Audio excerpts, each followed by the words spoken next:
I'm still waiting on parts for the shop truck, and basically I didn't want to rip the motor out and have it sitting here on the stand until the parts came in. Today I'm gonna finish up the audio system effectively that I started in this truck. About a month or so ago, when I was getting the truck ready to go to Moab, I wanted to have a radio. So I took an old head unit from I think my SOOOOO, honestly, and swapped that in from an old faceplate I had, I think in my Colorado, and we got a working radio. I designed some adapters to use aftermarket 6.5-inch speakers into the factory door brackets of sorts. I'll show you guys that in a minute. Also going to be testing a kind of sub amp underseat all-in-one subwoofer in this truck, and I've got the bigger one that I plan to put in my 23 Canon AT4. I want to test the difference between the 400 watt and the 800 watt underseat sub. And I've got some killmat, some Noiko foam insulation for the heat for the cat area, and the little underseat sub. So let's get into it.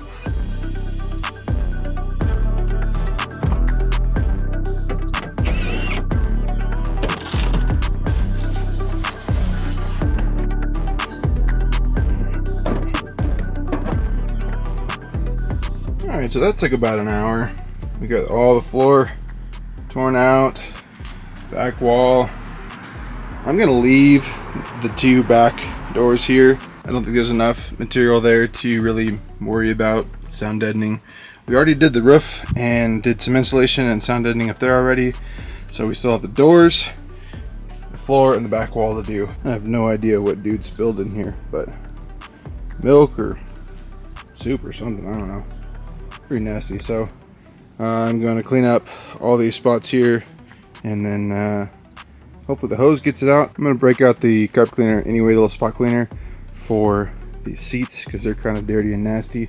I think I'm just going to use a spot cleaner. There's enough padding and whatnot under the carpet that I'm concerned this is going to be a multi-day drying process, so it's going to be nice and warm today.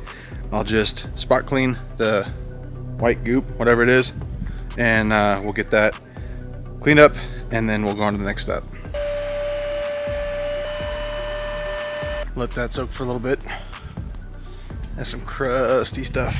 I think the people that owned the truck before the people that I bought the truck from had a sound system in here, and they had obviously an amp and stuff back here.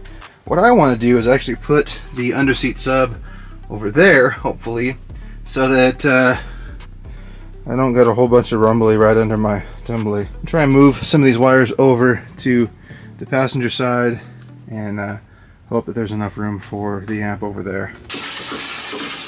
While I'm over here, I'm just going to wipe down all the surfaces real quick. Any of the dust that I can't get with the vacuum, just so that the killmat will stick as best as we expect it to. You guys can see from the factory that GM puts basically Dynamat killmat down already for heat mitigation. We're going to put some foam down as well to kind of help mitigate the heat on this side of the truck, because that's where the exhaust runs through.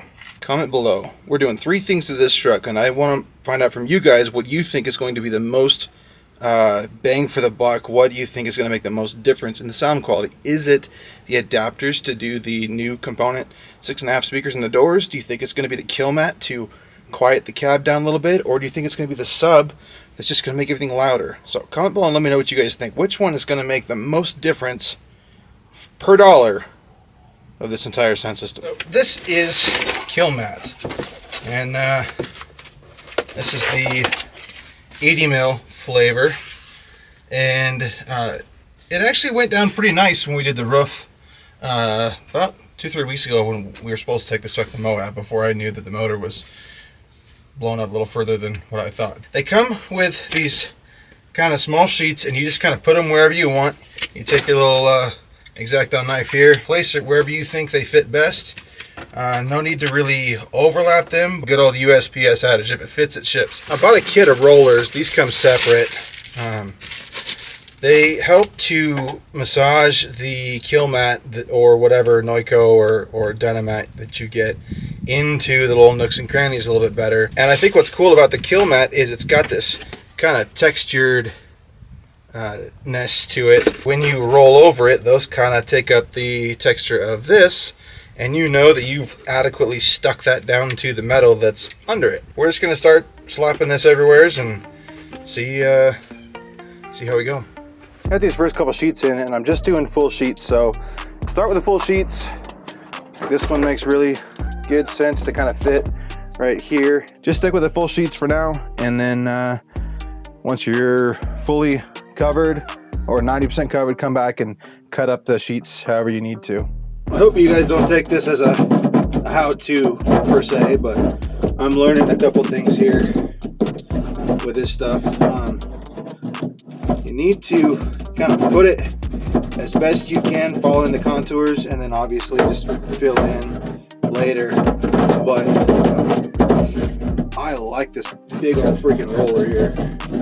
It's just mashing everything down. I've noticed this is kind of starting to cut it if you're too violent on it. Just make sure you don't forget holes as you go, because that would be no good. I guess now is as good a time as any to get rid of any sort of hardware that's going to be in the way when I put the sub and amp down here. So this has got to go. I had 3 on the driver's side, but this one over here is definitely not attached to something, and it's definitely going to be in the way. So I'm going to cut this off and keep going. This big ground point over here from all the ABS system. So my amp wire is going to sit really well. So I'm going to finish all this, finish the trans tunnel and the back wall, and then we'll move on to the foam. And I just put 3 in the door, 2 full ones in the bottom, and then I cut 1 in half for the top here.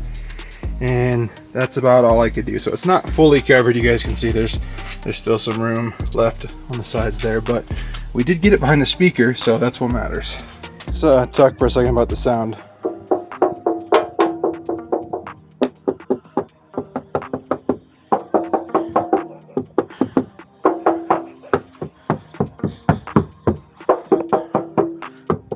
Yeah, I think it works. Also, pro tip, a hook knife works amazing for cutting these sheets down. The whole back. I didn't do the top of the wall there. No big deal.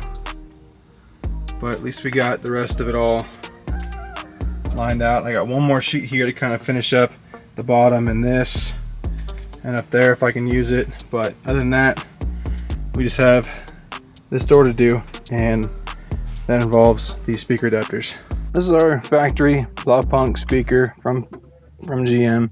These little feet kind of grab inside of the door there, and they actually can crack over time. These little feet bust off. The other side did. The factory speakers actually have this kind of rain guard or water guard that protects them. So what I wanted to do was incorporate this cover. Doesn't come off this easily. It's actually stuck on pretty good, so you guys are gonna have to rip yours off if you want. You'll have to trim the cover to clear the feet here, kind of like I've done with this one.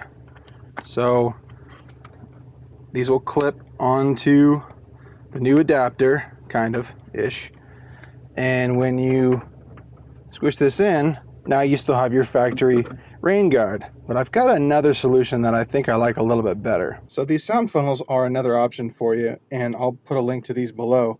But these actually push up against the door card so that they seal the speaker sound-ish to the door. Also, they rubber isolate the speaker from the actual door itself, so there's no resonance going on with the door. So not only are we doing some better speakers, but we're isolating them, and we are kind of focusing the sound, and we're deadening the door. So these little couple $1 worth of silicone and some plastic here will actually allow you to have way better sound out of, potentially lesser quality speakers. I guess we're going to find out here shortly if it does work. So let's show you guys how these little adapters install, and we'll get this thing wired up. So my truck's got these little brackets. I'm not quite sure what they're for. They're kind of in the way, so we're just gonna gently ask them to move out the way. Quite simply, these just mount up the way that they came out. You just Well, now they're a little bit tensioned in, and we'll put 2 of our screws in. I just found this to work for me on the other door, so that's what I'm doing now. Take our silicone boot, shove it in the hole here, and then we'll just poke those 2 screw heads out their respective holes. Literally stole these from my truck, so they are probably easily 10 plus years old, but it's a shop truck. Well, what's been a couple hours for me has only been about a couple minutes for you guys, but I'm finally to the point of putting this foam in here. This beautiful kill mat is actually hot to the touch, and this is the back of the truck here, and the sun's not even on it really. It's actually just bleeding down the back wall here, so this stuff will absolutely soak up heat and hold the heat, and we want to keep that heat on the outside of the truck, so this foam is going to help down on the floor here and the back wall to keep some of that heat out. Let's get this down and try and get this cab not just quieter, but a little bit cooler or a little bit warmer, depending on, you know, what we want. The hook knife worked really well for the kill mat, but it's not going to work for this foam, so I just got a standard utility blade. Just cut it and just cut it all the way through. Maybe pull the sticky back off of here and stick it down.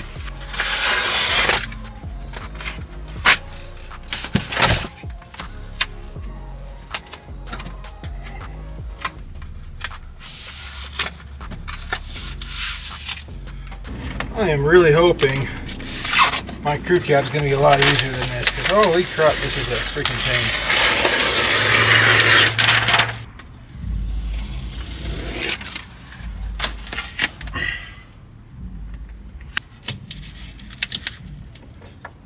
Look at that.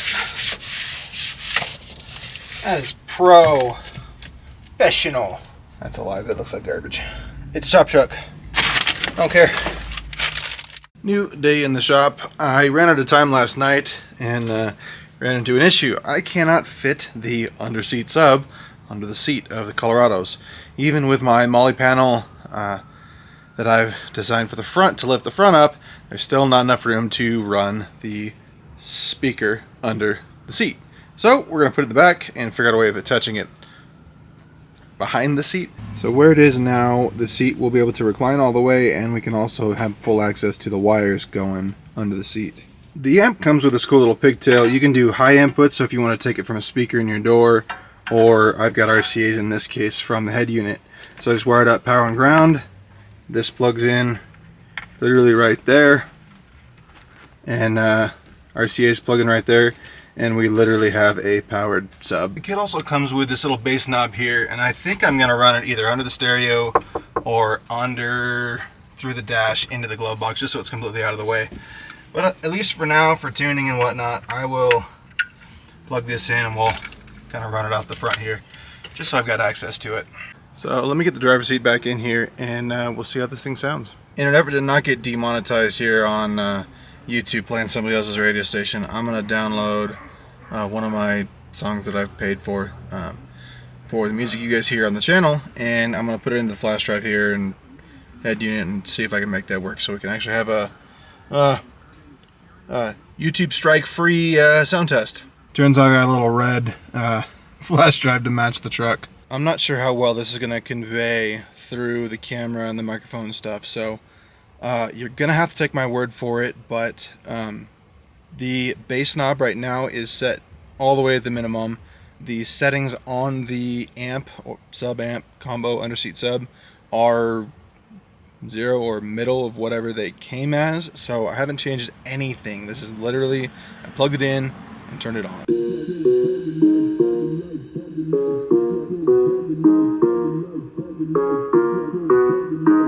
Already the door speakers are way clearer.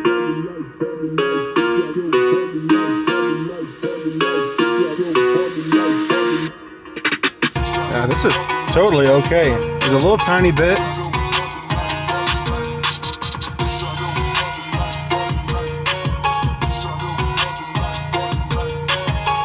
Minimum.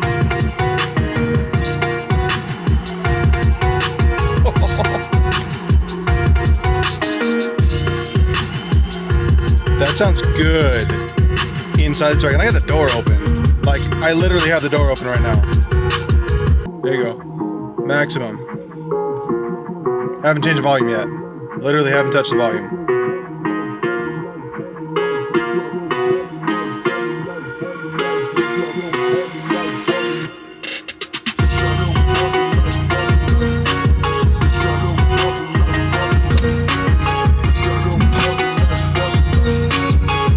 For a little underseat sub, I think this is going to be awesome in this little tiny single cab. So I'm really pleased.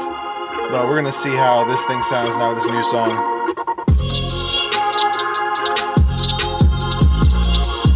Way more than enough. That's maxed out.